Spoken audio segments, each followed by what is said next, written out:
on, everybody? It's your buddy, it's your pal Spaz Phoenix, and this is FLIX, another trailer reaction. And I don't really even know where this movie came from, but you know, if there's a fucked up movie out there, especially this year where we are getting blessed from the fucked up movie gods, I'm going to come up here and talk to you guys about it, because previewing these trailers and reacting to these trailers is a lot of fun, I'm finding, and it's relatively easy, and I can give you a really short-ass pod that you don't have to spend forever listening to, which is what will happen when movie reviews start coming out here again. Probably Ant-Man. I've seen, what's it called?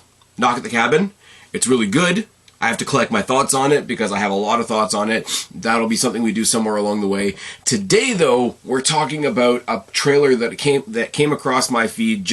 I've told you guys before, I just put in movie trailers, filter to today, what came out today, see if something catches my eye.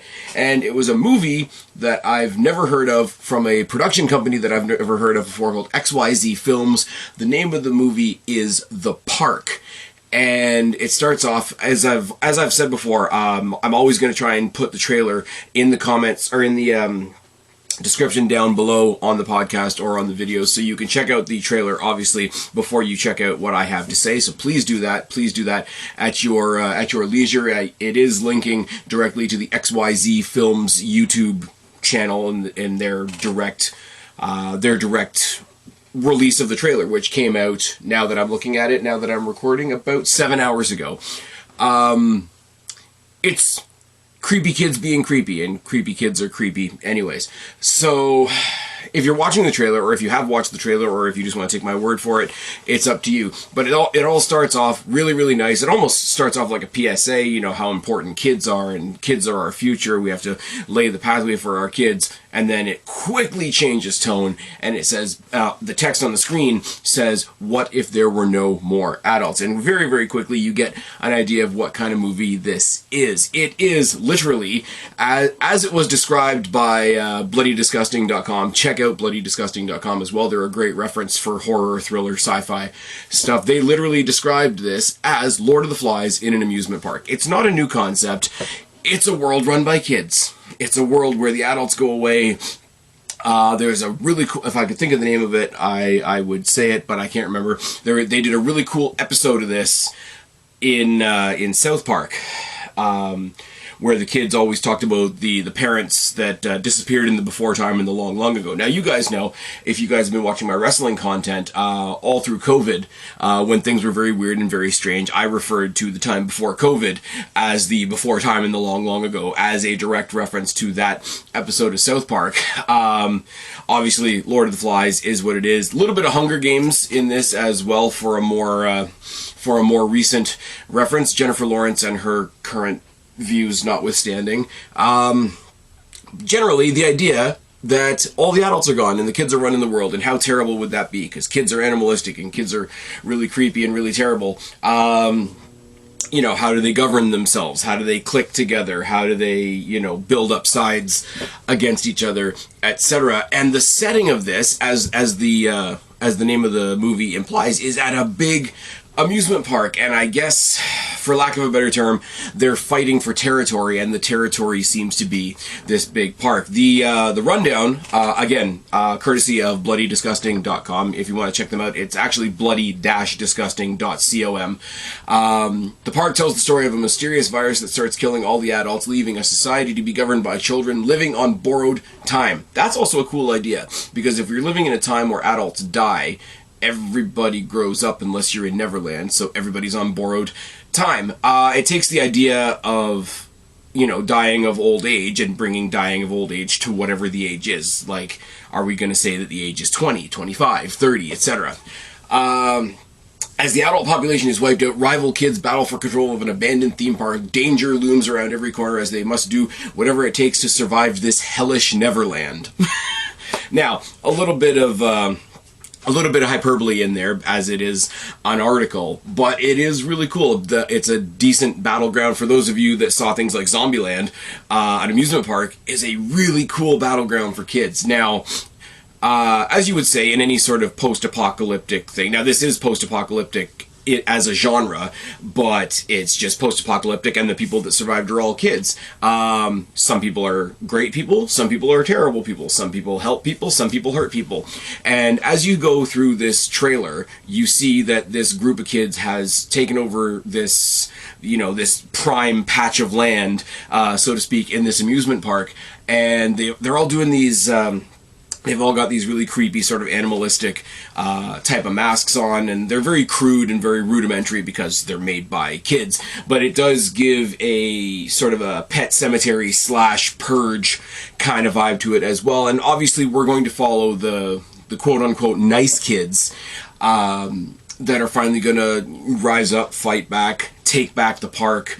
You gotta imagine in a post-apocalyptic world, like those of us watching The Last of Us right now, those of us who watched, as I say, Zombieland or The Walking Dead or anything like that, the number one thing is resources, and the number one thing is like trying to get things back to normal. I have to imagine, at least from the movie's point of view, it's going to say that there's a big cache of resources in the amusement park. There would be food, there would be some form of power or electricity or whatever the case may be, and there would at the very least, be structure. Again, I'm going to use Walking Dead as an example. Nobody really wants to spend their life in a prison, but when you need structure, when you need a place to call home, when you need a place to feel safe, the prison in Walking Dead was a great place to sort of lay your head, so to speak, before they went on and created their own safe spaces like Alexandria, etc. I'm not going to turn this into a Walking Dead pod, I promise.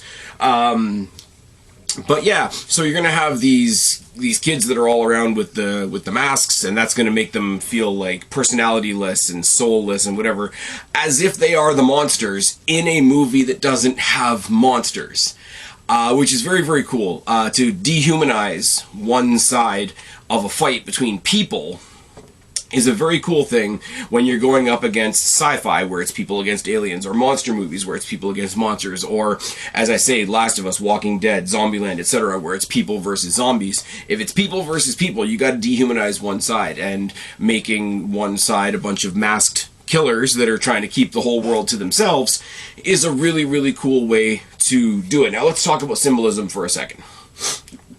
First and foremost, kids are creepy. Kids are creepy the same way clowns are creepy, in the sense that something that's supposed to be so happy is never actually that happy. So kids going out there doing terrible, horrible things doubles down on how terrible and horrible the thing is. If somebody goes and cuts somebody else's head off, that's a super sad story. If you found out that a kid did it, it's twice as sad. Now, put that to one side, and it brings me to the other reason why an amusement park is such an awesome setting. Not only because it's a really cool battleground, and it's visually stunning, and all that kind of thing, and again, I'm going to say go back and watch Zombieland if you haven't, but also it's ultimately a place where you're supposed to have fun, where you're supposed to feel good, and specifically where kids are supposed to feel entertained and fun and taken care of by the adults around them, etc.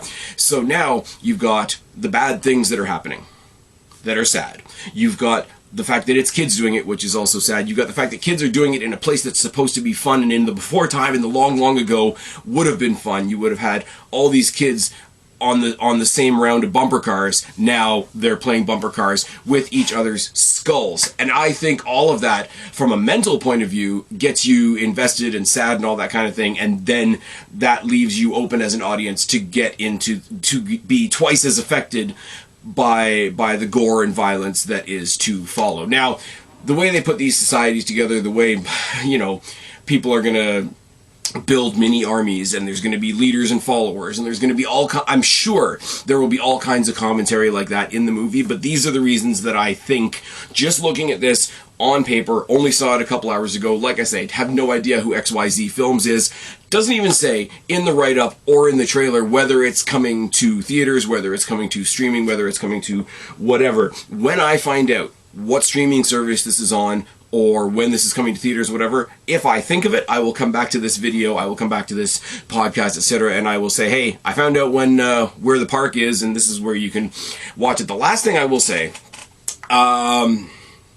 again, for the third time now, I'm going to give a quick shout out to bloodydisgusting.com. This is where I'm getting all the quote-unquote research, if you can say I've done research.